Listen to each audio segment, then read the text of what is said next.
And welcome back to CBS This Morning. The Senate is ready to put a president on trial for just the third time in U.S. history. You will do impartial justice according to the Constitution and the laws, so help you God. I do. Chief Justice John Roberts, who will preside over the impeachment trial, was sworn in yesterday. He then gave the oath to senators who will decide Mr. Trump's fate. Opening statements are expected to start Tuesday. There is still no agreement on calling witnesses to testify. The swearing in followed a report saying the Trump administration broke the law by withholding security aid from Ukraine. That's according to the Government Accountability Office, a nonpartisan watchdog. The administration's delay of nearly $400 million approved by Congress is at the center of the impeachment trial. This morning, Tony is with one of the senators who will hear evidence in the impeachment trial, Amy Klobuchar. Thank you, Michelle. Senator Klobuchar has a big role to play in this trial as ranking member of the Rules Committee, and she's also a Democratic presidential candidate, and she joins us now. Thank you so much, Tony. Thank you for being here. Yes. And the reason you're here on the East Coast is because yesterday you were in Washington, D.C., and it looks like you're going to be in Washington, D.C. for at least a couple weeks. How is that going to affect Iowa? You're fifth in the polls right now, 17 days before rising. caucus, but rising. Okay, granted, 17 days before people go to caucus. Are you going to lose momentum by having to be here for a Senate trial? Absolutely not. I have a fantastic operation with people who are incredible in every major town in Iowa. I've got my husband and daughter out this weekend in New Hampshire and then on their way to Iowa, and I'm going to be there for 3 days. I'm a mom. I can do two things at once. Well, you've been staking your campaign there on your presence. I mean, sometimes doing 9 events in a given day. And Yes. now you're going to be at a trial that starts every single day at 1, 6 days a week. You're going to be shuttling back and forth? You know, it is my constitutional duty. And when I can go campaign in those early states, including Nevada and South Carolina, I will.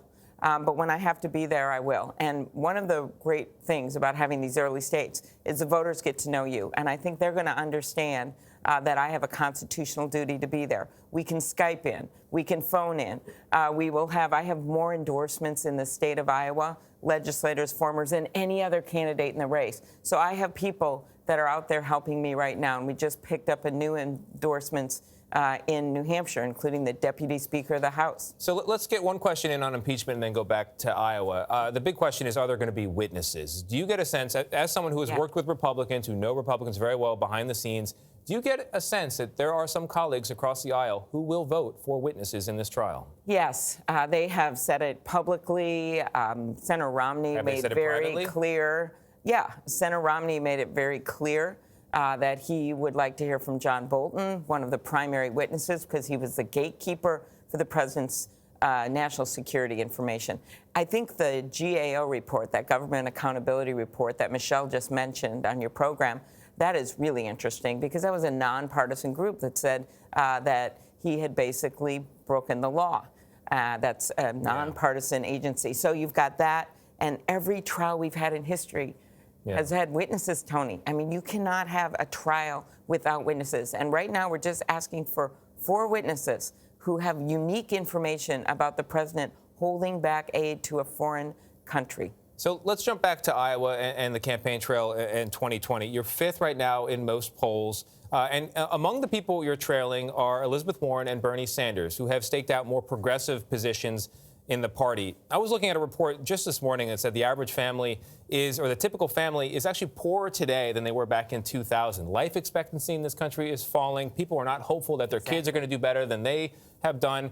There are big problems, and yet you've got this more moderate position. Are you out of step with maybe the progressive vision that is working for these other candidates? Well, no. And what isn't working right now for so many families, Donald Trump's policies.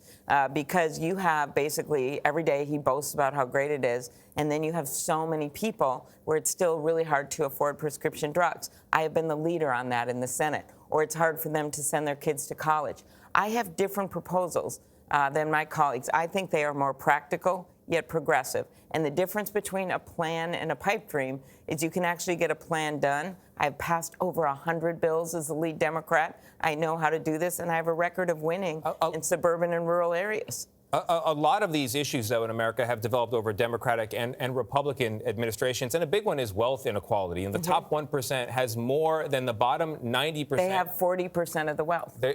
Just 3 of them have more than the bottom 50%. So you've been edging up to supporting a wealth tax to try to fund programs to help everybody else.